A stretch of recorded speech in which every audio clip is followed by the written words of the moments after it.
Yo, what is up and welcome to Ninja Geek Games and episode 2 of Tabletop Grudge Match, where I select two games with a similar genre, mechanics or theme that go head to head for components, gameplay and artwork, for example, where only one can be victorious. In this episode, we're going to be looking at fantasy adventure games, and I bet you're wondering which games are going to be in the matchup.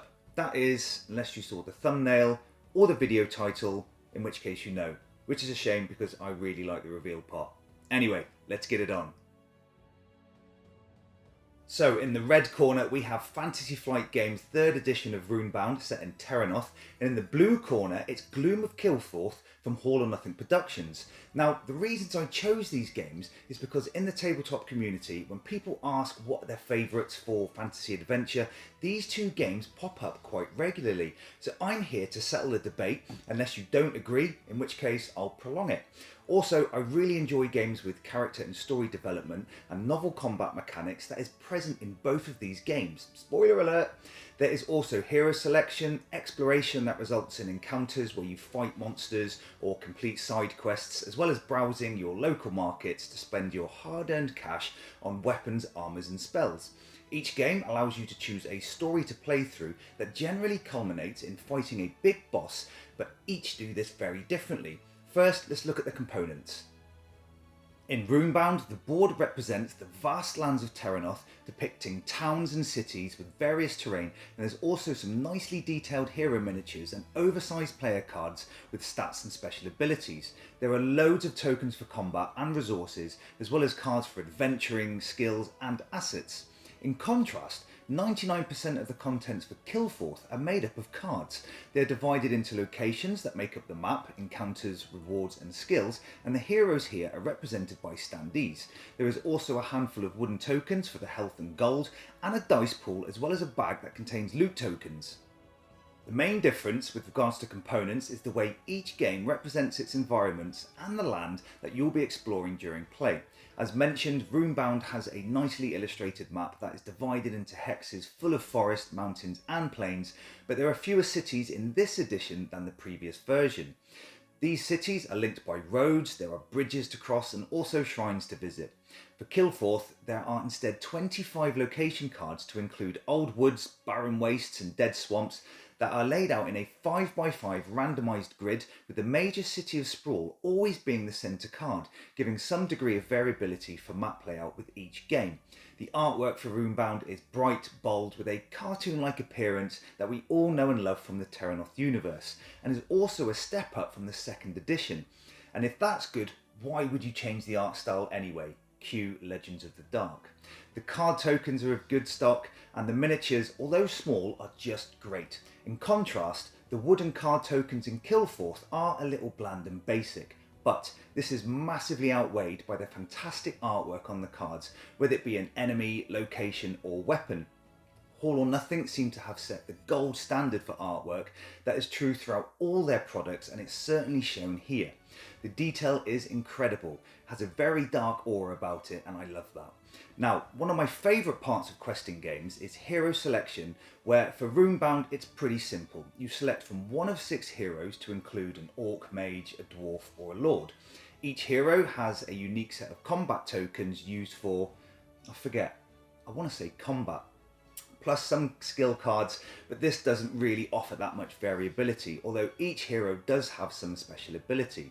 In Kilforth, there are 8 different races, such as vampires, half-demons and orcs, plus you get to choose your class. Fancy a dark elf war mage or a human assassin? Kilforth has you covered. Doing this provides you with many different combinations of abilities and stats, plus each card is double-sided for male or female forms, which is a nice touch, and you also get a random asset to start the game with too. Now, before we discuss how each game enables story development through scenario choice, we'll quickly look at some of the player actions. In Kilforth, you have 4 action points to spend, that is, unless you've taken damage, in which case you get less, whereas for Runebound you always get 3. Movement is vastly different for both games, where it's simply move to an adjacent location card in Kilforth, but some cards are linked by shortcuts, allowing you to transport across the map to areas to cover greater distances. The only downside to this is that you could end up putting two linked locations next to each other at the setup, which can hinder your game. So I generally rearrange the locations if this occurs to negate it. Shh, it's not cheating. Runebound uses the familiar custom dice mechanic, which I love, as this gives you multiple options to choose from, where you roll a number of dice based on your movement value and spend them to move into a hex matching the terrain, unless moving on roads where you can use any dice. If you move onto an adventure gem, you then get to take an adventure card. That could be an event to test an attribute, a quest where you may have to visit a certain area of the map, or an enemy to fight. Combat in Runebound is unrecognisable compared to the second edition. There are no die rolls. In the previous edition, you used d10s and attacked in one of three phases. Here, you instead take all your combat tokens, to include those from weapons, armour and trinkets, and cast them. And this means to chuck them in the air and hope they don't roll off the table.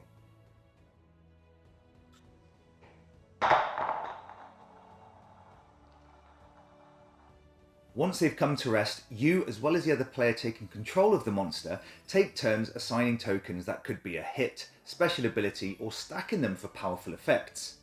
In Kilforth, every time you move to a new location, or in most cases, an encounter card is drawn based on the location type, of which there are 4, and these reveal places, quests, and strangers.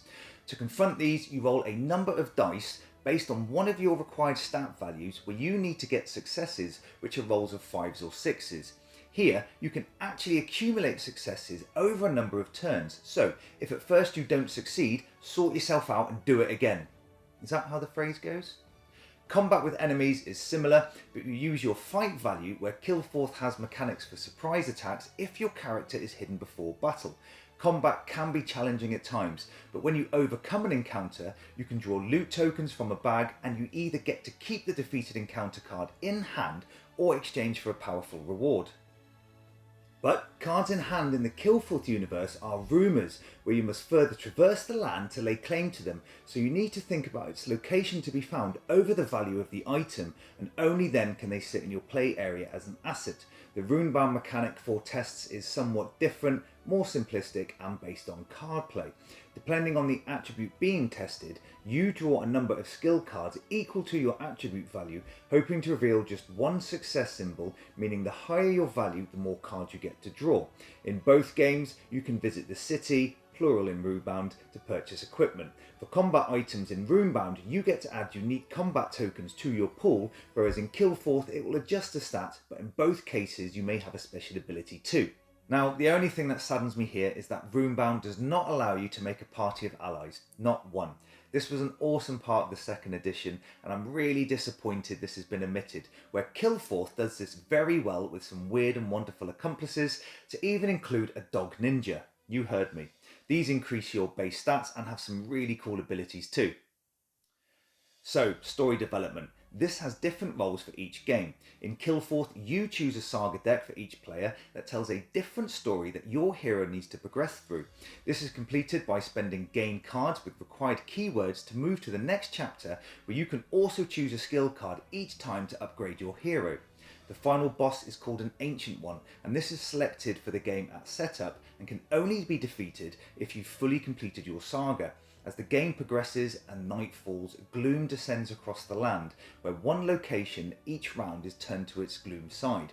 This is determined by night cards drawn, resulting in these locations causing damage to your hero, as well as the placement of plot cards that must be defeated in order to weaken the Ancient One.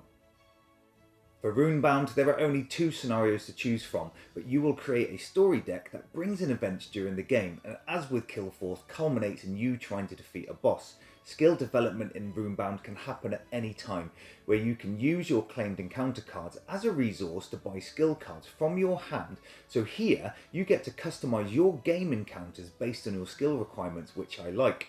Both games offer a wonderful experience of adventure and danger, with Kilforth demonstrating a more direct route to fantasy horror. The lore in both games is very well done, and I like particular mechanics of both games. So, the verdict. Well, Runebound's combat with the casting of tokens is fun and fast-paced, and I do like how movement is carried out, but for Kilforth, this offers much better character development, plus I love the allies. Between the two, the winner is Gloom of Kilforth. Yes, Runebound is a classic that will always be loved, but Kilforth is an incredibly immersive game, and even more so than Runebound. I feel that out of the box, Kilforth has greater variability and replay value, better hero selection, and is a slightly heavier game. Don't get me wrong, Runebound will always have a place on my shelf, but Kilforth opens up a deeper and more rewarding experience overall. Also, it can be played solo, whereas for Runebound you need the highly rare Unbreakable Bonds expansion. Speaking of which, there are a couple of expansions for more heroes and scenarios. If you can find them, I have them all.